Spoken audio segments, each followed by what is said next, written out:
Hey, what's up? Thanks for joining me today. We're going to cover content-aware fills when cropping.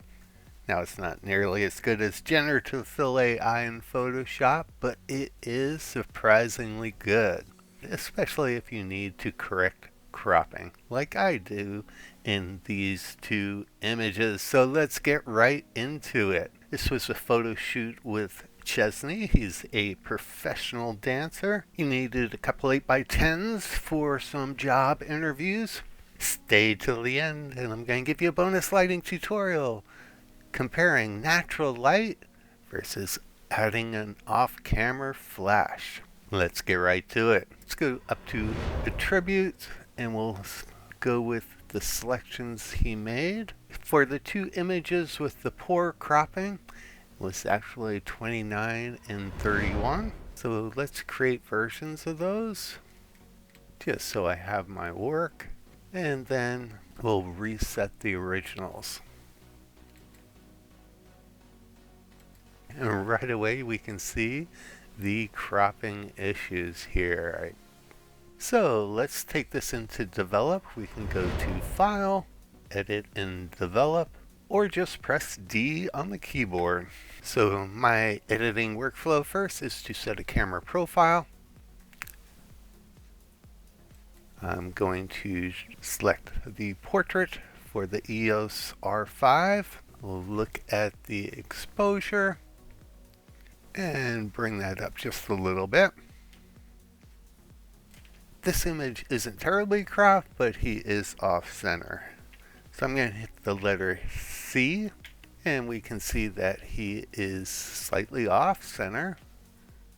And if I bring him to be centered, it's just a little tight. So what I want to use for this is content aware. You'll find that at the very top. Just click on the circle, and now we can drag off the sides and frame the image how we'd like to see it. And ON1 Photo Raw is going to fill in those missing pixels. So let's hit the check mark,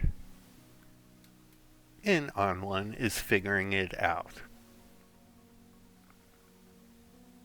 This is the Canon R5, so it's a raw 45 megabyte file. So there is a lot of data, and look at that. Did an awesome job right off the bat.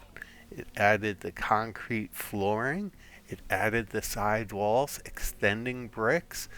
It even realized that it had some gray blocks in there and added that at the end at the appropriate distance. So overall, very impressed with this. Now let's take a look at one where it didn't do as well and what steps you may need to correct. So here's another one, and first step, we're going to choose a camera profile. Exposure looks pretty good. I might just pop it a little bit. Here again, cropping was a little tight, plus this was one of the ones he wanted to use for his job interview. It's kind of a relaxed dancer shot showing off his physique. So when we go into crop by letter C, this time the original aspect isn't what I needed. He needed 8x10, so we're going to crop to 4x5. And now you can really see the problem that I had with this cropped version. Let's go to Content Aware on the crop dialog box, and we'll extend it past his feet. Let's see how that works. And up just a little bit for a little more headroom. And let's get him centered in the image. So if I was photographing this correctly, that's how I would have taken the image. And now we'll hit check mark. So you got to be asking yourself, why didn't I crop it like this originally? So we're in an Albertsons grocery store parking lot for this image. It was kind of a rush shoot. We didn't really have much time to plan out the session. He was leaving for Vegas for a job interview and needed some 8x10s the next day. So we're right in front of Albertsons. I'm standing in the street where cars are whizzing by, not paying attention at all. They're also seeing Chesney with his shirt off, and car drivers are honking their horns and narrowly missing me, and it was a little bit hectic. My framing was off. Alright, so here's the image. ON1's Content Aware did a decent job, but not as good as the first image. The area below the feet looked great. We have a little edge here that we're going to want to fix. All of this side looks good, and it's a little messy on the other side. So how do we fix that? Sometimes, if you're using a tool like this, you are going to want to fine-tune it afterwards, and I would do that with the stamp tool. Shift S will bring that up. Our settings are up here, fairly high, feathers at 100%. We'll adjust the size using our bracket key, and opacity, let's leave it around there. What you want to do is place where you want the source to be, and then hit the Option or Alt key. That will bring this little circle in. Click on that, and now we have our source set, and we can see where it's going from. So I'm going to just line it up and then click and drag. Click and drag. Click and drag. Just little small movements that worked out really well. If I want to clean up this part, I'll sample from here.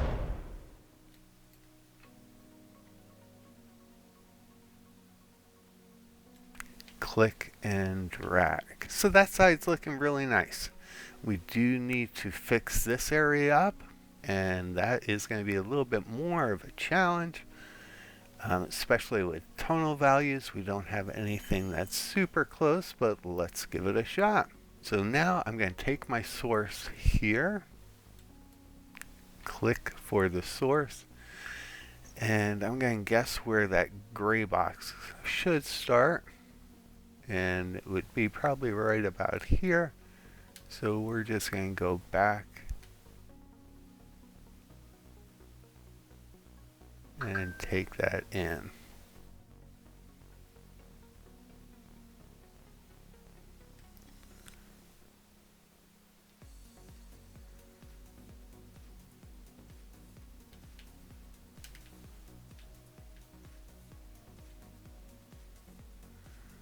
Okay, I'm going slow here just to make sure I have it how I want it.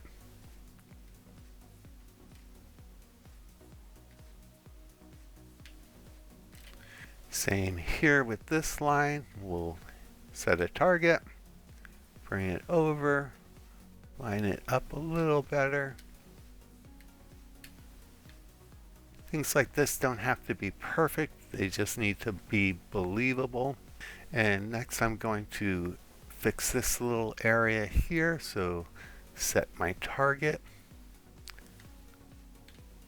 I like to set it on lines, then it's a little bit easier for me to see where it should start. And let's just bring that up just a little bit. Awesome, that's looking really nice. If I wanted to fix that brick a little bit, it doesn't need it actually, but I would just come in here, fine tune that line. One thing when using the clone stamp tool is you want to make sure you don't have repeating patterns. That's kind of a giveaway. And we are getting one here and here. So again, click from a different source and then just go in.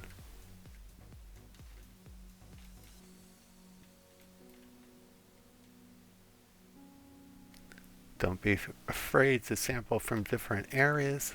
And that's looking good. We'll hit check mark.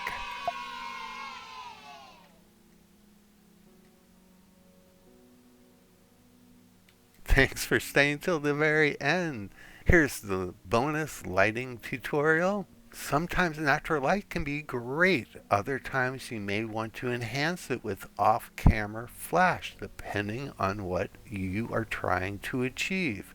Here are two images. Let's compare them. You can do that by when you're in the browser, you can hit the letter C for compare. And the image on the left is natural light. If we look at the settings, it was ISO 100, shutter speed 1/400th at 2.5, and it looks really good. So the natural light image looks really nice. However, Chesney's going for a job interview for a professional dancer, and he wants to show off his physique. And the natural light was just a little too flat to really show the muscle, the detail in his body. So by adding off-camera flash, you can see the little sparkle in his eye. That's the flash. And settings changed a little bit. So I was within sync of the flash. At 1/200th, I bumped up the exposure then for that change to f4. And it added detail, the light crossing his body. Makes him definitely shows off his physique. So, natural light can work wonders, but sometimes enhancing it with off-camera flash to arrive at what you want your image to look like, it can definitely help. Thanks again for joining me. If you like this content, be sure to subscribe. Also, if you like this video, give it a thumbs up. I appreciate you joining me. If you have any questions or comments, be sure to leave them below. Until next time, keep shooting.